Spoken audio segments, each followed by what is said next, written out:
Welcome to the Land Your Bet Sports Betting Show.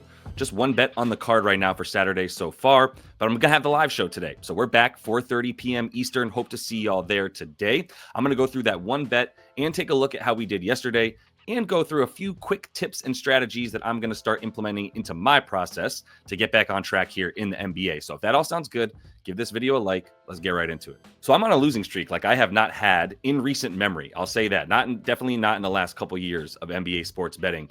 And I'm going to share some of the stuff that's been going on and really kind of, before I chalk it up to just variance and say, oh, well, this is the NBA and the injury reports are impossible and start blaming it on everywhere else.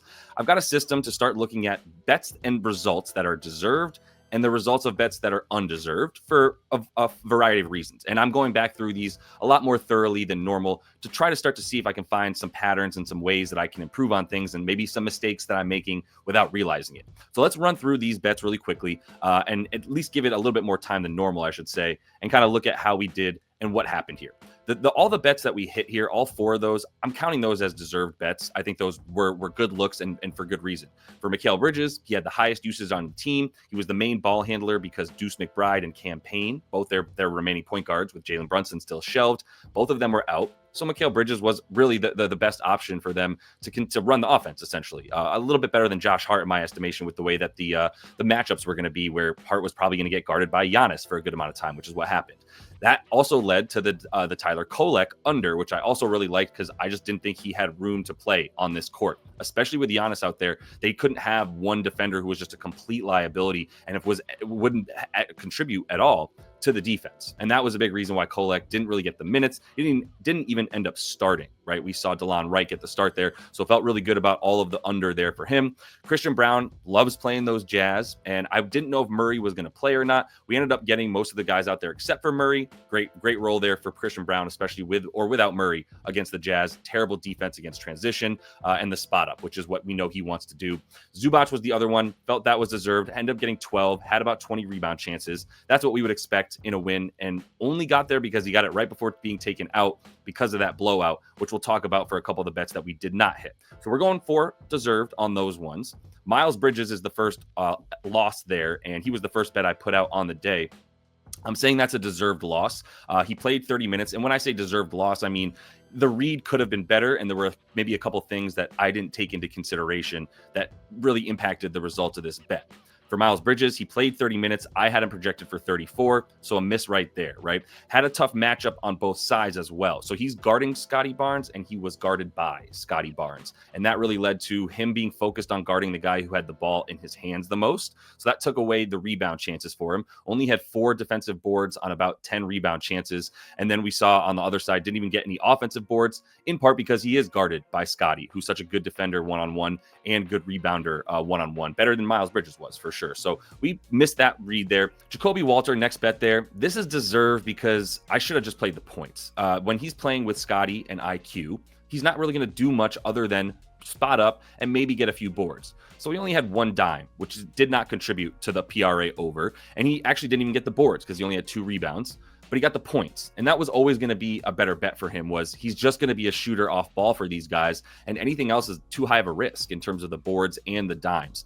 I still like the boards for him moving forward, but there's no reason to force assists in games where he's playing with Scotty and IQ. And more importantly, Scotty and IQ have proven that they're now going to probably play full minutes for the Raptors, because the Raptors aren't really going to get a better than seventh highest chance at a lottery pick, right? Like they're going to be slotted into that 7th highest likelihood that they can even get the first overall pick or a lottery pick. So they're really just cemented. There's no reason for them to tank like the way they were in game, or really try either way. But more importantly, they're going to be playing their guys, their starters, more full minutes. So guys like Jacoby Walter aren't going to be out there as the primary ball handler or anything like that. Not going to be looking to play much besides his points probably moving forward. Norm and Derek Jones here, both lost and both played like crap, to be honest, but also they just didn't need the minutes. Like Derek Jones Jr. doesn't even start. And he didn't even get more than 15 minutes because they were already winning by 40 points against this Brooklyn squad. And I shouldn't have been taking so many overs for guys who play normal minutes for the Clippers when you knew that they were going to be up by, they won the prior game by 59 points. So there was a good chance that they were going to win this one by at least 20 or 25. And that backups to the backups were going to get in for the Clippers. And that's what happened. And that's why neither of those guys went over, despite having really good matchups. Last 2 losses there, I'm calling undeserved. Starting with Kelly Olynyk, he led the team in touches. He led the team in passes. He had 10 rebound chances. Did pretty well with the boards, but how did he not get more dimes? And how did he honestly not get more rebound chances? He only played 28 minutes, but I had that baked in. Like, I still had him at about 13 or 14 rebounds and assists combined in that amount of time. That's what he's been doing. So it was a bad matchup. They ended up losing. I wouldn't call it a blowout, but they ended up getting beat pretty good. And 28 minutes still feels like what we should expect from him when guys like Zion and CJ and everybody are out, which is probably going to be the case down the stretch. So I'm not going to shy away from Kelly Olynyk, and maybe we'll get this at 9.5 next game. But 28 minutes of a projection for him, still going to be going over at around these numbers on the rebounds and assists.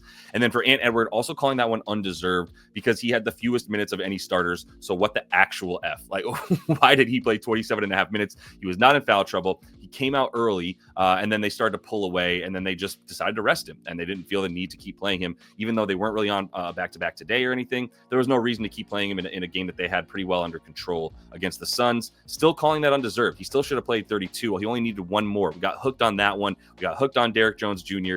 We got some nasty looks here on the hooks, but we're looking to keep it going. Like I said, 8 deserved, 2 undeserved. So I want to keep track of this variance moving forward so I can start to get a hold of things a little bit better. And one more reminder, going to have that live show at 4:30 p.m. Eastern today, so hope to see you guys there. Let's take a look at the bet that I've got on the card already here for Saturday. Taking a look at Props Madness here. This is the top tool, obviously. If you've been following along at all, you know this is the one-stop shop of what you need here as we're looking at these bets. Use promo code LYB if you do want to get your first month for 25% off. Also get yourself a free 7-day trial if you want to just test it out before you go ahead and get it. But I'm going to use this to give you the bet that I put down already and gave to those folks already in the VIP stuff there on WAP.com. Went for Domas, and looks like this just moved. You can still get 15.5, so don't worry about this 16.5 on Pinnacle. On FanDuel here, but everywhere else is 15.5, and I would still take this up to like minus 140 or so. So if that's all you can get on, say, BetMGM, I think this is a great look on the points. This to me is predicated on, yes, the Orlando Magic. If we hover over them, we can see defensive rank versus position. They're third best limiting center points. Okay, not a great matchup. We'll say if you look at the head-to-head between them, though, he had 32 minutes, 21 points. They got worked by 19 points back in February, the beginning of February, before the All-Star break. He still went 8 for 10, 21 points, got to the free throw line 5 times. So I'm feeling pretty good. Like, he can still do that. I'm not at all scared of Wendell Carter Jr. It's definitely a team effort when it comes to limiting centers for this Orlando Magic squad. But, like, that's fine. They have 3 other weapons on this team for the Kings that they're going to have to focus on. So he's going to get pretty good one-on-one matchups with Wendell Carter Jr. You can see where he's scoring from as well. Like, yes, it's a little bit more in the extended paint than right next to the basket at times as well. This is a good defense down low, but the fact that he plays out here on the extended free throw line and even a bit in the mid-range means he's in the softest part of the defense for the Orlando Magic. Everywhere else, above the break, all the three-point stuff, they're going to be shutting that down. And that's why when you have a good player who is much better, in my opinion, on offense than Wendell Carter Jr. is on defense, he's going to be able to find his shot in this one.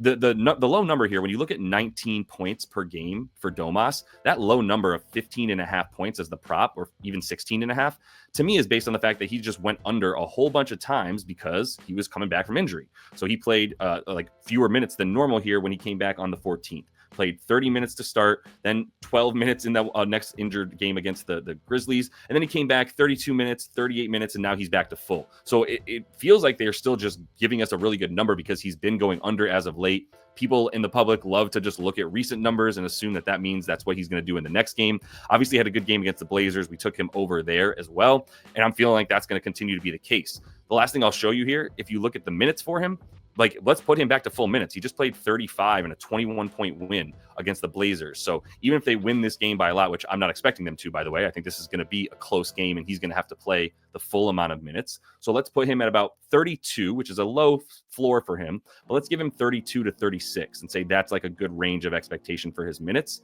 He's at 20.8 points per game. He's actually played 23 games where he's gotten that amount of minutes, 20.6 points per game.